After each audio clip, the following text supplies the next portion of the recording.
স্বাগতম তোমাদের প্রিয় চ্যানেল অধ্যয়ন শুরু করার আগে বইটি খুলে রাখুন আর আমার সাথে পড়তে থাকুন। আমাদের এই ছোট্ট চ্যানেলটি সাবস্ক্রাইব করতে ভুলবেন না। চলুন শুরু করি। Chapter 9, Khilafat and Non-Cooperation Movement, 1919–22. The national movement in India entered its third and final stage during 1920–21 with the launch of two mass movements, Khilafat and Non-Cooperation, under the leadership of Mahatma Gandhi. Though emerging out of separate issues, both the movements adopted a common program of action against the British, i.e. use of nonviolent mass struggle. The movements were launched in the backdrop of disappointment with Montagu-Chelmsford reforms, post-war miseries, the Rowlatt Act, the Jallianwala Bagh massacre, and the Khilafat wrongs. These events greatly disillusioned Gandhi and turned him from a cooperator into a non-cooperator. 1920 থেকে 21 সালের মধ্যে ভারতে জাতীয় আন্দোলন তৃতীয় এবং চূড়ান্ত পর্যায়ে প্রবেশ করে। মহাত্মা গান্ধীর নেতৃত্বে দুটি গণ আন্দোলন খিলাফত এবং অসহযোগের সূচনা করে। পৃথক ইস্যু থেকে উদ্ভূত হলেও উভয় আন্দোলনই ব্রিটিশদের বিরুদ্ধে একটি অভিন্ন কর্মসূচি গ্রহণ করে, অর্থাৎ অহিংস গণসংগ্রামের ব্যবহার। মন্টাগু চেমসফোর্ড সংস্কার, যুদ্ধ পরবর্তী দুর্দশা, রাওলাট অ্যাক্ট, জালিয়ানওয়ালাবাগ হত্যাকাণ্ড এবং খিলাফত ভুল নিয়ে হতাশার পটভূমিতে আন্দোলনগুলি শুরু হয়েছিল। এই ঘটনাগুলি গান্ধীকে ব্যাপকভাবে বিভ্রান্ত করেছিল এবং তাকে একজন সহযোগী থেকে অসহযোগীতে পরিণত করেছিল। Background: disillusionment with Montagu-Chelmsford reforms. The constitutional reforms of 1919 fell far short of Indian aspirations and failed to bring about a responsible government in any real sense. Failure of Diakey and failure of the government to establish self-governing institutions evoked widespread disappointment with the new act and gave rise to a new unity and a new movement led by Congress and Mahatma Gandhi in the form of non-violent non-cooperation movement. It soon gathered momentum and grew into a full-fledged agitation demanding complete transfer of power into Indian hands. Background: Montagu Chelmsford সংস্কার নিয়ে মহাভঙ্গ। 1919 সালের সাংবিধানিক সংস্কারগুলি ভারতীয় আকাঙ্ক্ষার চেয়ে অনেক কম ছিল এবং কোনো প্রকৃত অর্থে একটি দায়িত্বশীল সরকার গঠন করতে ব্যর্থ হয়েছিল। দ্বিধাদ্বন্দ্বের ব্যর্থতা এবং স্বশাসিত প্রতিষ্ঠান প্রতিষ্ঠায় সরকারের ব্যর্থতা নতুন আইনের সাথে ব্যাপক হতাশা জাগিয়েছিল এবং কংগ্রেস এবং মহাত্মা গান্ধীর নেতৃত্বে অহিংস অসহযোগ আন্দোলন আকারে একটি নতুন ঐক্য এবং একটি নতুন আন্দোলনের জন্ম দেয়। এটি শীঘ্রই গতি অর্জন করে এবং ভারতীয় হাতে ক্ষমতা সম্পূর্ণ হস্তান্তরের দাবিতে একটি পূর্ণাঙ্গ আন্দোলনে পরিণত হয়। Post-war miseries. Post-World War, the economic situation in India became alarming. There was a sharp rise in prices of daily commodities, heavy taxes and rents were imposed on the peasantry and volume of imports had risen sharply, affecting Indian industries and their production. Thus, all sections of Indian people were facing post-war miseries that strengthened anti-British sentiment. যুদ্ধ পরবর্তী দুর্দশা। বিশ্বযুদ্ধের পর ভারতের অর্থনৈতিক অবস্থা উদ্বেগজনক হয়ে ওঠে। নিত্যপণ্যের দামে তীব্র বৃদ্ধি ঘটে, কৃষকদের উপর ভারী কর এবং ভাড়া আরোপ করা হয় এবং আমদানির পরিমাণ তীব্রভাবে বেড়ে যায় যা ভারতীয় শিল্প ও তাদের উৎপাদনকে প্রভাবিত করে। এইভাবে ভারতীয় জনগণের সমস্ত অংশ যুদ্ধ পরবর্তী দুর্দশার মুখোমুখি হয়েছিল যা ব্রিটিশ বিরোধী মনোভাবকে শক্তিশালী করেছিল। Rowlatt Act. The Rowlatt Act, passed in March 1919, also evoked wide-scale resentment of the Indian people. As per the Act, the government could imprison any person without trial in a court of law. The real motive behind the Act was to enable government to imprison the nationalists without giving them any opportunity to defend themselves. To oppose the Act, a non-violent mass agitation known as the Rowlatt Satyagraha was launched under the leadership of Gandhi. The new form of protest created a new political awakening and stirred large masses of Indian people. Rowlatt আইন। 1919 সালের March মাসে পাশ করা Rowlatt আইনটিও ভারতীয় জনগণের ব্যাপক ক্ষোভের জন্ম দেয়। আইন অনুযায়ী সরকার কোনো ব্যক্তিকে বিনা বিচারে কারাদণ্ড দিতে পারে। এই আইনের পিছনে আসল উদ্দেশ্য ছিল সরকারকে জাতীয়তাবাদীদের আত্মপক্ষ সমর্থনের কোনো সুযোগ না দিয়ে বন্দী করতে সক্ষম করা। এই আইনের বিরোধিতা করার জন্য গান্ধীর নেতৃত্বে রাওলাট সত্যাগ্রহ নামে পরিচিত একটি অহিংস গণ আন্দোলন শুরু হয়েছিল। প্রতিবাদের নতুন রূপ একটি নতুন রাজনৈতিক জাগরণ সৃষ্টি করেছিল এবং ভারতীয় জনগণের বিশাল জনসাধারণকে আলোড়িত করেছিল। Jallianwala Bagh massacre. It was an incident of naked brutality on the Indians. On the 13th of April 1919, in Amritsar, a large but unarmed crowd had gathered in the Jallianwala Bagh to protest against the arrest of their two leaders Dr. Saifuddin Kichru and Dr. Satyapal. The British commander of Amritsar, Brigadier General Reginald Dyer, ordered his troops to open fire on the crowd without warning, killing thousands of peaceful protesters including women and children. The heartless massacre sent a shock wave across the world. Jallianwala Bagh গণহত্যা, এটা ছিল ভারতীয়দের উপর নগ্ন বর্বরতার ঘটনা। 13 April 1919 অমৃতসরে জালিয়ানওয়ালাবাগের একটি বিশাল কিন্তু নিরস্ত্র জনতা তাদের দুই নেতা ডক্টর সাইফুদ্দিন কিচলু এবং ডক্টর সত্যপালের গ্রেপ্তারের প্রতিবাদে জড়ো হয়েছিল। অমৃতসরের British commander brigadier general Reginald Dyer তার সৈন্যদের কোনো সতর্ক ছাড়াই ভিড়ের ওপর গুলি চালানোর নির্দেশ দেন, নারী ও শিশু সহ হাজার হাজার শান্তিপূর্ণ বিক্ষোভকারীকে হত্যা করে।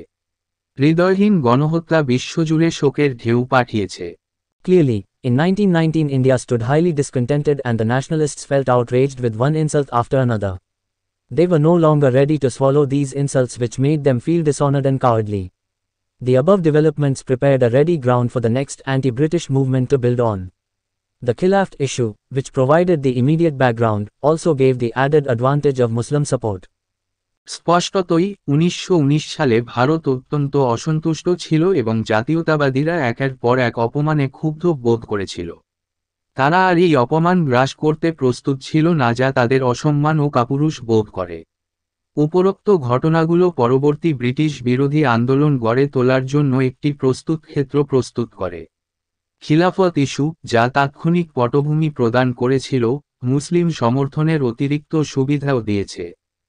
In fact, this period saw the emergence of unprecedented Hindu-Muslim unity in the backdrop of Lucknow Pact, Rowlatt agitation and emergence of nationalist leadership among Muslims.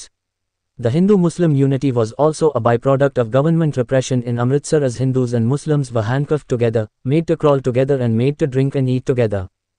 প্রকৃতপক্ষে এই সময়কালে লক্ষ্য চুক্তি, রাওলাট আন্দোলন এবং মুসলমানদের মধ্যে জাতীয়তাবাদী নেতৃত্বের উত্থানের পটভূমিতে অভূতপূর্ব হিন্দু মুসলিম ঐক্যের উত্থান ঘটেছিল। হিন্দু মুসলিম ঐক্য অমৃতসরে সরকারি দমন পীড়নের একটি উপজাত ছিল কারণ হিন্দু ও মুসলমানদের একসঙ্গে হাতকড়া পরানো হয়েছিল, একসঙ্গে হামাগুড়ি দেওয়া হয়েছিল এবং একসঙ্গে পান ও খাওয়ার ব্যবস্থা করা হয়েছিল।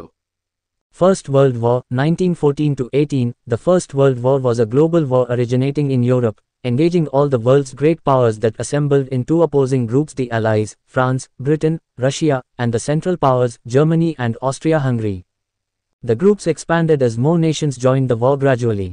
The war ended with the victory of the Allies and territorial readjustments followed. As per the Treaty of Versailles, 1919, which was the most important of all the peace treaties, the territorial extent of the Ottoman Empire was reduced. প্রথম বিশ্বযুদ্ধ 1914 থেকে 18। প্রথম বিশ্বযুদ্ধ ছিল ইউরোপে উদ্ভূত একটি বিশ্বযুদ্ধ। বিশ্বের সমস্ত মহান শক্তি যারা মিত্রশক্তি, ফ্রান্স, ব্রিটেন, রাশিয়া এবং কেন্দ্রীয় শক্তি, জার্মানি এবং অস্ট্রিয়া, দুটি বিরোধী দলে একত্রিত হয়েছিল। হাঙ্গেরি আরও জাতি ধীরে ধীরে যুদ্ধে যোগ দেওয়ার সাথে সাথে দলগুলি বিস্তৃত হয়েছিল। যুদ্ধ মিত্রদের বিজয়ের সাথে শেষ হয়েছিল এবং আঞ্চলিক পুনর্বিন্যাস অনুসরণ করা হয়েছিল। ভার্সাই চুক্তি 1919 অনুসারে, যা সমস্ত শান্তি চুক্তির মধ্যে সবচেয়ে গুরুত্বপূর্ণ ছিল, অটোমান সাম্রাজ্যের আঞ্চলিক ব্যাপ্তি হ্রাস করা হয়েছিল। Khilafat movement, 1919-22. The Khilafat issue, or the Khilafat wrongs. During the First World War, Turkey was an ally of Germany and Austria against the British. After the war, victorious British dethroned the Sultan of Turkey, who was also regarded as the Caliph or Caliph, religious head of entire Muslim world. Although this act of the British angered Muslims throughout the world, the most prominent activities were organized in India.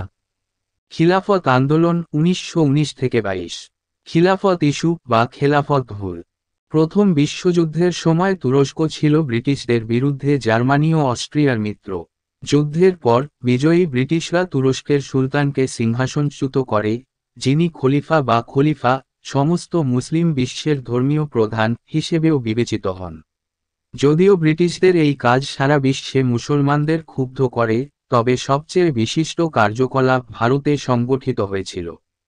To voice their opposition, the Indian Muslims built up a movement known as the Khilafat movement and put forth the following demands. 1. The Caliph's position should be restored. 2. The Caliph's control over the Muslim sacred places should be retained. 3. In territorial adjustments after the war, Caliphate should be left with sufficient territories. তাদের বিরোধিতা করার জন্য ভারতীয় মুসলমানরা খেলাফত আন্দোলন নামে পরিচিত একটি আন্দোলন গড়ে তোলে এবং নিম্নলিখিত দাবিগুলি পেশ করে। 1. খলিফার পদ পুনরুদ্ধার করা উচিত। 2. মুসলিম পবিত্র স্থানের উপর খলিফার নিয়ন্ত্রণ বজায় রাখতে হবে। 3. যুদ্ধের পরে আঞ্চলিক সামঞ্জস্যের ক্ষেত্রে খলিফাকে পর্যাপ্ত অঞ্চল ছেড়ে দেওয়া উচিত। Formation of Khilafat Committee, Bombay, 1919. In early 1919 in Bombay, a Khilafat committee was formed on the initiative of Muslim merchants. Some of its prominent leaders were Ali brothers, Muhammad Ali and Shaukat Ali, Maulana Abul Kalam Azad, Hakim Ajmal Khan, Hasrat Mohani, Dr. Mukhtar Ahmad Ansari and others. The activity of the committee remained confined to moderate measures like meetings and petitions in favor of the Khalifa. However, some Muslim leaders were not satisfied with this moderate approach and they advocated a more militant attitude. খিলাফত committee গঠন, বোম্বে, 1919। 1919 সালের প্রথম দিকে বোম্বেতে মুসলিম বণিকদের উদ্যোগে একটি খিলাফত committee গঠিত হয়। এর কিছু বিশিষ্ট নেতা ছিলেন আলী ব্রাদার্স, মুহাম্মদ আলী এবং শওকত আলী, মাওলানা আবুল কালাম আজাদ, হাকিম আজমল খান, হাসরাত মোহানি, ডক্টর মুখতার আহমেদ আনসারি এবং অন্যান্য। কমিটির কার্যক্রম খলিফার পক্ষে সভা এবং আবেদনের মতো মধ্যপন্থী পদক্ষেপের মধ্যেই সীমাবদ্ধ ছিল। যাই হোক, কিছু মুসলিম নেতা এই মধ্যপন্থী পদ্ধতিতে সন্তুষ্ট ছিলেন না এবং তারা আরও জঙ্গি মনোভাবের পক্ষে ছিলেন। All India Khilafat Conference, Delhi, 22 to the 23rd of November 1919. During 22 to the 23rd of November 1919, the All India Khilafat Conference was held in Delhi and the militant Muslim leadership gave a call for non-cooperation with the British government in India. In the conference, Dr. Hasrat Mohani made a call for boycott of British goods. সর্বভারতীয় খিলাফত সম্মেলন, দিল্লি, 22 থেকে 23 November 1919। 22 থেকে 23 November 1919 সময়কালে দিল্লিতে সর্বভারতীয় খিলাফত সম্মেলন অনুষ্ঠিত হয় এবং জঙ্গি মুসলিম নেতৃত্ব ভারতে ব্রিটিশ সরকারের সাথে অসহযোগিতার আহ্বান জানায়। সম্মেলনে হাসরাত মোহনী ব্রিটিশ পণ্য বয়কটের আহ্বান জানান। Alliance with Congress and role of Gandhi, 1920. In April 1920, Shaukat Ali threatened the British with a joint Hindu-Muslim movement of non-cooperation if the British failed to pacify the Muslims. He further declared that the movement would start, under the guidance of Mahatma Gandhi, a man who commands the respect of both Hindus and Muslims. It was clear that the Muslims were eager to gain the support of Hindus in India to pressurize the British. Seeing in this an excellent opportunity to forge Hindu-Muslim unity in India, Gandhi extended full support to the Khilafat movement and was also appointed as the president of the All India Khilafat Committee. Yet, till May 1920, Gandhi had adopted a moderate approach. কংগ্রেসের সাথে জোট এবং গান্ধীর ভূমিকা, 1920। 1920 সালের April মাসে শওকত আলী ব্রিটিশদের হুমকি দিয়েছিলেন যে যদি ব্রিটিশরা মুসলমানদের শান্ত করতে ব্যর্থ হয় তবে যৌথ হিন্দু মুসলিম অসহযোগ আন্দোলনের সাথে যুক্ত হবে। তিনি আরও ঘোষণা করেছিলেন যে আন্দোলন শুরু হবে মহাত্মা গান্ধীর নির্দেশনায়, একজন ব্যক্তি যিনি হিন্দু এবং মুসলমান উভয়েরই সম্মানের নির্দেশ দেন। এটা স্পষ্ট ছিল যে মুসলমানরা ব্রিটিশদের চাপ দেওয়ার জন্য ভারতে হিন্দুদের সমর্থন পেতে আগ্রহী ছিল। ভারতে হিন্দু মুসলিম ঐক্য গড়ে তোলার এই একটি চমৎকার সুযোগ দেখে গান্ধী খিলাফত আন্দোলনে পূর্ণ সমর্থন দেন এবং সর্বভারতীয় খিলাফত কমিটির সভাপতি হিসেবেও নিযুক্ত হন। তবুও 1920 সালের মে পর্যন্ত গান্ধী একটি মধ্যপন্থা অবলম্বন করেছিলেন। Gandhi's attitude hardened with the publication of the terms of treaty with Turkey and the Hunter Committee report on Punjab disturbances in May 1920. The reports infuriated the Indians who felt both hurt and humiliated. The House of Lords had voted in favor of General Dyer's action and even the British public had supported him by making generous donations in his name. The Treaty of Sèvres, 1920, signed with Turkey had slapped harsh peace terms and completed the dismemberment of Turkey. The government also refused to annul the Rowlatt Act or satisfy the nationalist urge for self-government. All excuses in favor of any leniency towards the British government had now run out. 1920 সালের মে মাসে তুরস্কের সাথে চুক্তির শর্তাবলী এবং পাঞ্জাবের অশান্তির উপর হান্টার কমিটির রিপোর্ট প্রকাশের সাথে গান্ধীর মনোভাব কঠোর হয়। প্রতিবেদনগুলি ভারতীয়দের ক্ষুব্ধ করে যারা আঘাত এবং অপমান উভয়ই অনুভব করেছিল। হাউস অফ লর্ডস জেনারেল ডায়ারের পদক্ষেপের পক্ষে ভোট দিয়েছিল এবং এমনকি ব্রিটিশ জনগণ তার নামে উদার অনুদান দিয়ে তাকে সমর্থন করেছিল। তুরস্কের সাথে স্বাক্ষরিত সেভারেজ চুক্তি 1920 কঠোর শান্তি শর্তাবলী চাপিয়ে দিয়েছিল এবং তুরস্কের বিভক্তি সম্পন্ন করেছিল। সরকার রাউলাট আইন বাতিল করতে বা সরকারের জন্য জাতীয়তাবাদী তাগিদকে সন্তুষ্ট করতে অস্বীকার করে। ব্রিটিশ সরকারের প্রতি যে কোনো নম্রতার পক্ষে সকল অজুহাত ফুরিয়ে গেছে। From 1 to the 3rd of June 1920, the Central Khilafat Committee met at Allahabad and was attended by both Congress and Khilafat leaders. It was from this platform that Gandhi declared the program of non-cooperation with the government, which was to include boycott of all government jobs, i.e. the civil services, army and the police, boycott of titles conferred by the British, non-payment of taxes. 1 থেকে 3রা June 1920 পর্যন্ত কেন্দ্রীয় খিলাফত committee এলাহাবাদে বৈঠক করে এবং এতে কংগ্রেস ও খিলাফত উভয় নেতারা উপস্থিত ছিলেন। এই প্ল্যাটফর্ম থেকেই গান্ধী সরকারের সাথে অসহযোগের কর্মসূচি ঘোষণা করেছিলেন, যার অন্তর্ভুক্ত ছিল সকল সরকারি চাকরি অর্থাৎ সিভিল সার্ভিস, সেনাবাহিনী ও পুলিশ বয়কট, ব্রিটিশদের দেওয়া উপাধি বর্জন, কর পরিশোধ না করা। In the meeting, it was also suggested that unless the Khilafat and Punjab wrongs were undone, the movement shall be launched from the 1st of August 1920. The Khilafat Committee unanimously accepted the suggestion of non-cooperation and asked Gandhi to lead it. On the 22nd of June 1920, Gandhi wrote a letter to the Viceroy referring to the right from time immemorial of the subject to refuse to assist a ruler who misrules. Gandhi knew that for the success of the movement in India, cooperation of the Indian National Congress was needed.